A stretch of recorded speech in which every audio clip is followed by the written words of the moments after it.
Okay, let's talk training. What if I told you that going all out, to your absolute limit, might not be the best way to get faster? Today, we are digging into the science to find that perfect training sweet spot, and trust me, the answer is probably not what you think. You know that old saying, no pain, no gain, right? We've all heard it a million times. But what if it's kind of wrong? What if, for your aerobic fitness, the people who are in the most pain are actually getting the smallest gains? Well, that's exactly what we're breaking down right now. We're going to walk through a fascinating study that found the exact interval workout structure that delivers the biggest bang for your buck. And we're not talking about feelings here. We're talking about hard, measurable data. So that sets up the big mystery we're trying to solve. How on earth could a group of cyclists pushing themselves to their physical breaking point improve less than another group that was, holding back just a little bit? Stick with me because the answer could completely change how you approach your next workout. All right, so let's get into it. For anyone who does endurance sports, the big question is always, what's the best way to train? I mean, it's all a balancing act, right? How hard do you go and for how long? And that's precisely the question that researchers from the Scandinavian Journal of Medicine and Science in Sports wanted to figure out.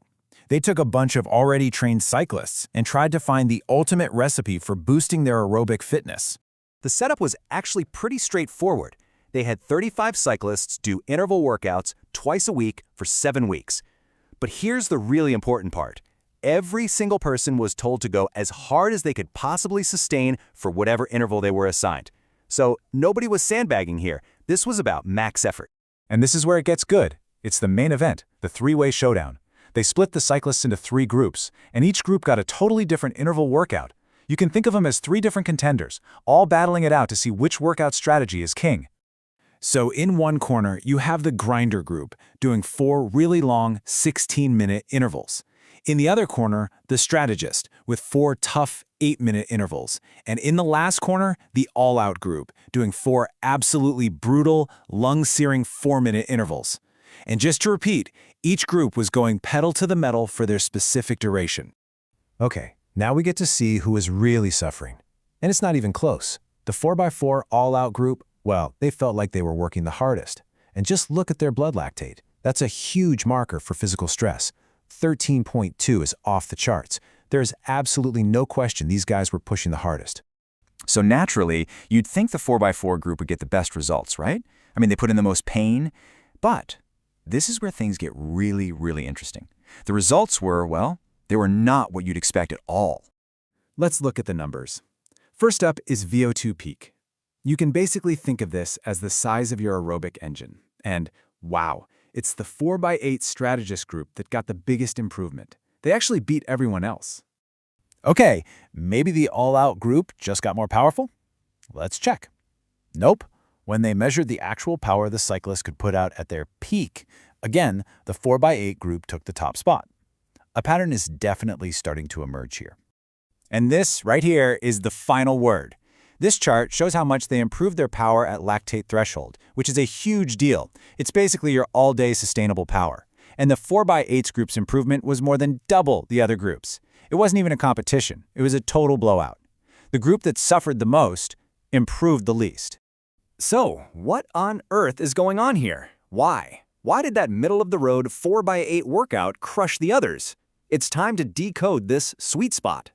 The scientists who ran the study spelled it out perfectly. It wasn't about hitting the absolute highest intensity. It was about the total amount of time you spent working hard. The 4x8 group spent 32 minutes at a really tough 90% of their max heart rate.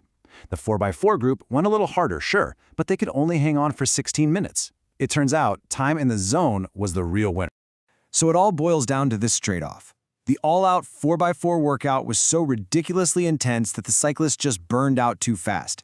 They couldn't get enough time in that productive zone to really trigger big improvements.